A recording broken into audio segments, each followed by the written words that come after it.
Kalian lagi berhenti di lampu merah, lalu tanpa sadar mulai melihat sekitar.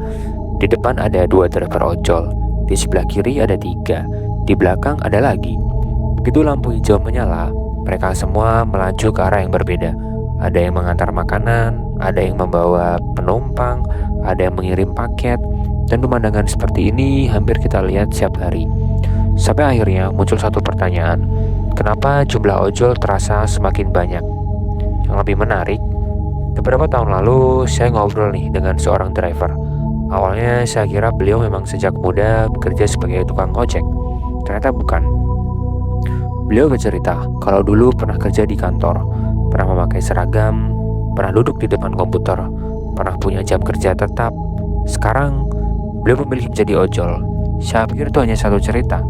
Ternyata setelah mencari tahu, ada mantan pegawai bank yang jadi ojol, ada mantan supervisor, ada mantan karyawan pabrik, bahkan ada juga yang lulusan S1.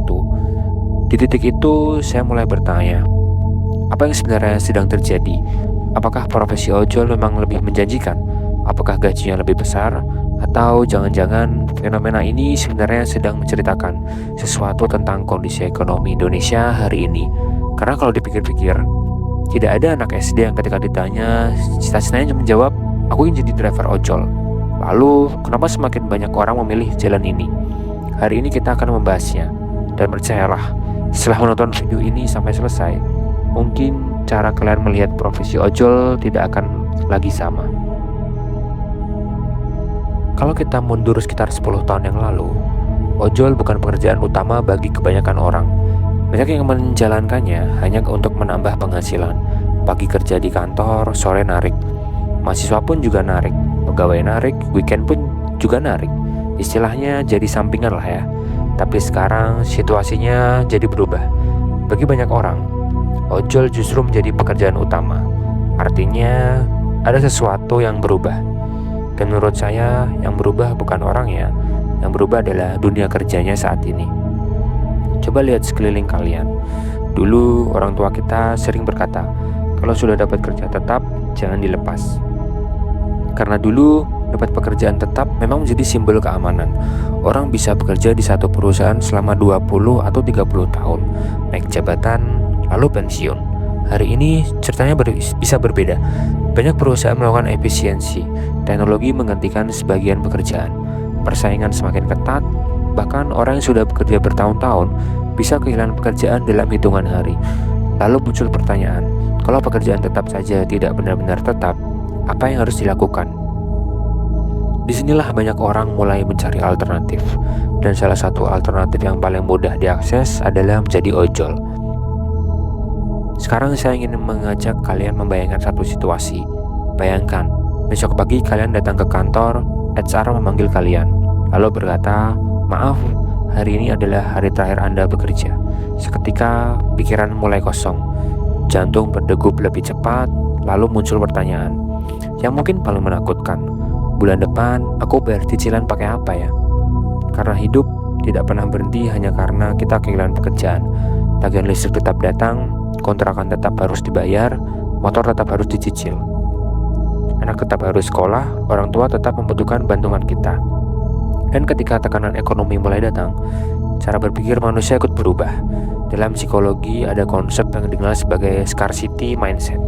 Sederhananya, ketika seseorang merasa sumber daya yang dimiliki sangat terbatas, otaknya akan lebih fokus pada kebutuhan yang paling mendesak.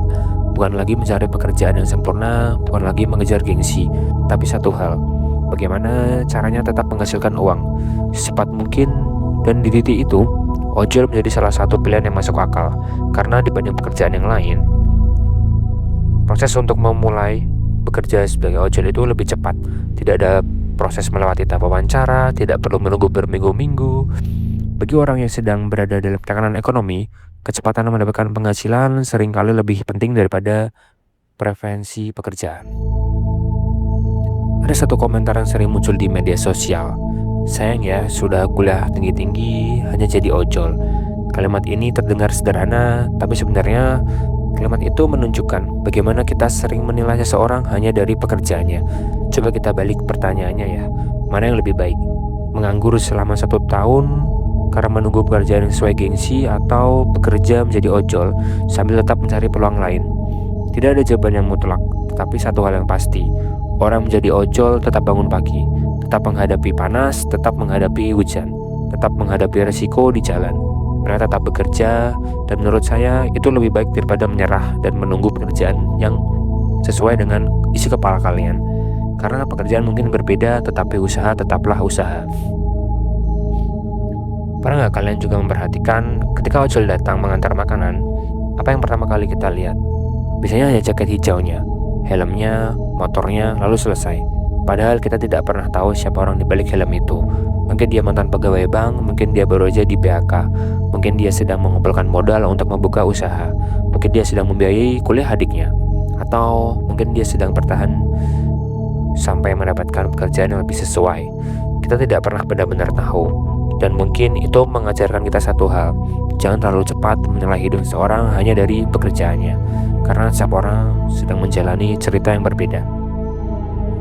Tapi semakin saya mempelajari fenomena ini, semakin saya sadar ternyata alasan orang menjadi ojol bukan hanya karena sulit mencari pekerjaan. Bahkan ada orang yang sebenarnya masih punya pilihan kerja lain, tetapi tetap memilih menjadi ojol. Karena kenapa? Apa yang mereka cari? Apakah benar-benar karena penghasilannya lebih besar, atau ada sesuatu yang jauh lebih berharga daripada uang? Di bagian berikutnya kita membahas sedikit alasan dari sisi psikologis yang jarang dibicarakan oleh orang lain. Karena ternyata bagi sebagian orang, yang mereka cari bukan cuma sekedar gaji, melainkan sesuatu yang bahkan tidak bisa dibeli dengan uang.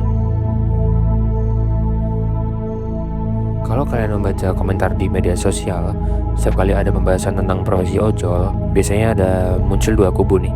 Kubu pertama berkata jadi ojol itu enak, kerja bebas, gak ada bos. Sementara kubu kedua bilang capek, penghasilannya gak nentu. Lucunya dua-duanya bisa benar, karena pengalaman setiap orang bisa berbeda. Tapi di balik semua itu ada satu pertanyaan yang jauh lebih menarik. Kalau penghasilannya tidak selalu pasti, kenapa tetap banyak orang yang memilih menjadi ojol? Jawabannya ternyata bukan sederhana karena uang, melainkan rasa memiliki kendali atas hidup sendiri. Coba ingat lagi pekerjaan kantoran, bangun pagi, macet, absen, meeting, target, lembur, pulang malam, besok ulang lagi. Nggak semua pekerjaan seperti itu, tapi banyak orang pernah merasakan rutinitas yang hampir sama. Lama-kelamaan muncul satu pertanyaan, hidupku kok rasanya cuma buat kerja aja ya? Di psikologi ada teori yang disebut self-determination theory. Teori ini menjelaskan bahwa manusia memiliki 3 kebutuhan psikologis dasar. Yang pertama ada competence, kita ingin merasa mampu.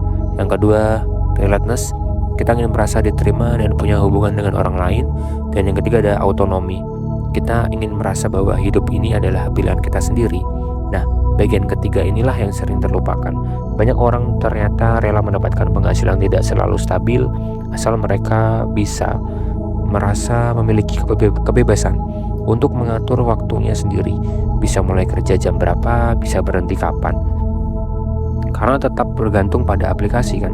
Tetapi dibanding harus meminta izin hanya untuk menghadiri acara keluarga, sebagian orang merasa hidupnya lebih ringan.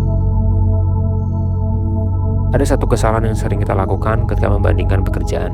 Kita hanya membandingkan angka gajinya, padahal setiap pekerjaan punya biaya yang tidak terlihat.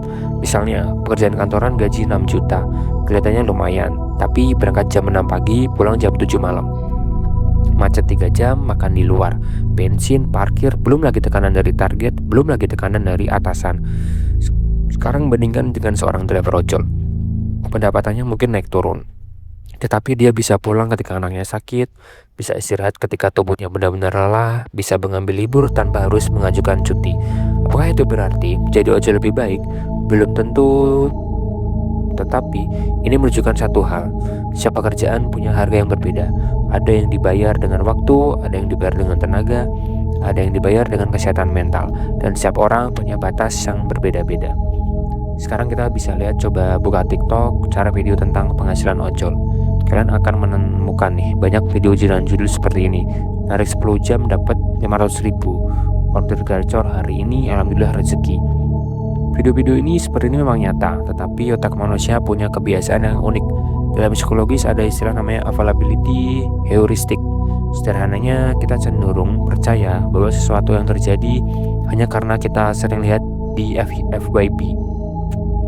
Saya masuk FYP itu biasanya adalah cerita yang menarik, bukan cerita yang biasa-biasa aja. Kita jarang melihat video ketika order sepi, kita hujan deras, ketika motor mogok, ketika akun kena suspend, ketika penghasilan hari itu bahkan nggak cukup untuk menutup biaya operasional. Hal yang sama juga terjadi pada pekerjaan kantoran. Mereka hanya memamerkan kehidupan yang sangat-sangat fancy. Misalnya meeting di cafe, bisnis trip, lagi meeting, presentasi, seperti itu. Jarang ada yang mengunggah stres karena target atau lembur sampai malam. Ada satu hal lagi yang menurut saya sering dilupakan. Kita sering bertanya kenapa mereka jadi ojol, tapi jarang bertanya pilihan lain apa ya yang mereka punya. Apakah ada pilihan lain selain jadi ojol? Bayangkan, seorang yang baru saja kehilangan pekerjaan, usianya 40 tahun, punya 2 anak, masih mencicil rumah. Tabungannya mulai habis. Setiap hari mengirim puluhan lamaran, tidak ada panggilan sama sekali. Di posisi itu, apakah menjadi ojol adalah pilihan yang buruk? Itu adalah bentuk keberanian untuk tetap bertanggung jawab. Kadang kita terlalu mudah menilai hasil akhirnya, padahal kita nggak pernah lihat nih proses yang dilalui seseorang. Bisa jadi driver yang mengantar makanan kalian hari ini dulunya adalah kepala divisi. Bisa jadi dia pernah memiliki gaji belasan juta, tetapi hidup memang nggak selalu berjalan sesuai rencana. Dan ketika keadaan berubah, orang-orang yang mampu bertahan biasanya bukan yang paling kuat, melainkan mereka yang paling mampu beradaptasi. Jadi, kenapa banyak orang memilih menjadi ojol? Jawabannya bukan karena semua orang bercita-cita menjadi driver, bukan juga karena semua orang gagal mendapatkan pekerjaan lain. Alasannya jauh lebih kompleks. Ada yang kehilangan pekerjaan, ada yang mencari fleksibilitas, ada yang ingin penghasilan tambahan, ada juga yang sedang mengumpulkan modal usaha. Apa yang sedang bertahan sampai kesempatan berikutnya datang? Yang pasti di balik setiap jaket hijau yang kita lihat di jalan, selalu ada cerita yang tidak kita ketahui, dan mungkin itulah pelajaran terbesar dari fenomena ini. Jangan pernah mengukur nilai seseorang hanya dari pekerjaannya, karena setiap orang sedang berjuang dengan cara yang berbeda. Kalau menurut kalian, kenapa semakin banyak orang memilih menjadi ojol? Apakah karena kondisi ekonomi, ataukah sulit mencari pekerjaan, atau karena dunia kerja memang sudah berubah?